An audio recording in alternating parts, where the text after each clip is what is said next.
नमस्कार बंधुरा मौसुमीज गार्डेने आपनादेर सकलके स्वागत जानाई और आशा करी आपनारा सकलेई भालो आछेन।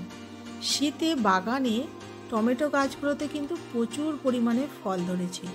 এই গাছগুলো আমি কিভাবে বসিয়েছি আর কিভাবে পরিচর্যা করছি সমস্তটাই আজকে আপনাদের সঙ্গে শেয়ার করছি এই ভিডিওর মাধ্যমে। দেখুন বন্ধুরা, এই টমেটো গাছগুলো আমি বীজ থেকে চারা তৈরি করেছিলাম। প্রথমে বীজ থেকে চারা তৈরি করার পর যখন এই গাছগুলো আমি মাটিতে বসিয়েছিলাম, কোনো রকম কিন্তু সার প্রয়োগ করিনি।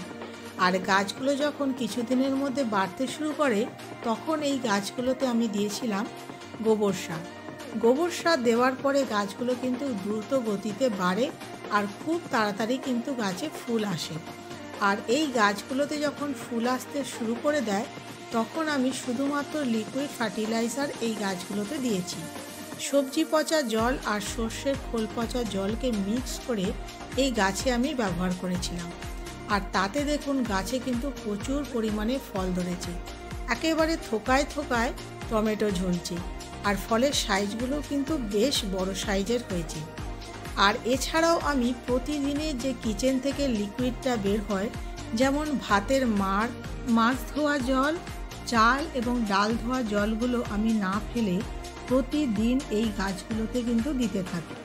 আমার বাগানে যে সমস্ত গাছে ফল এসেছে এবং ফুল এসেছে সেই গাছগুলোতে প্রতিদিন কিন্তু এই কিচেন থেকে যে লিকুইডটা প্রতিদিন বের হয় সেই লিকুইডটা কিন্তু আমি এই গাছগুলোতে ব্যবহার করি।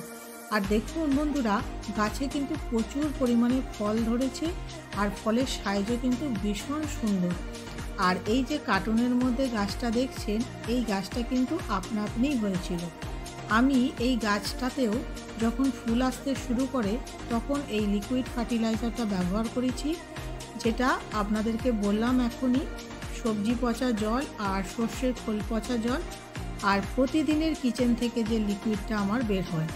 আর দেখুন বন্ধুরা, গাছে ফলে একবারে ঝুঁকে গেছে গাছটা। আজকে আমি অনেকগুলো টমেটো এই গাছ থেকে হারভেস্ট করে নিচ্ছি। তাহলে দেখুন বন্ধুরা, খুব সহজেই কিন্তু অর্গ্যানিকভাবে সবজি চাষ করা যায়।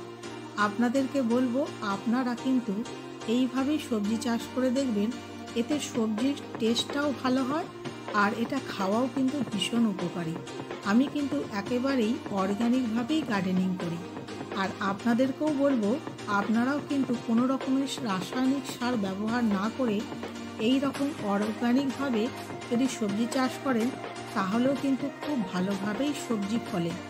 আপনারা আমার এই বাগানে টমেটো গাছগুলো দেখে বুঝতে পারছেন যে গাছে কী পরিমাণে ফল ধরেছে। তাই আপনারাও আপনাদের বাগানে এইভাবে অর্গ্যানিকভাবে সবজি চাষ করুন। আশা করি ভিডিওটি আপনাদের ভালো লেগেছে। ভিডিওটি দেখার জন্য আপনাদের সকলকে ধন্যবাদ জানাই। নমস্কার।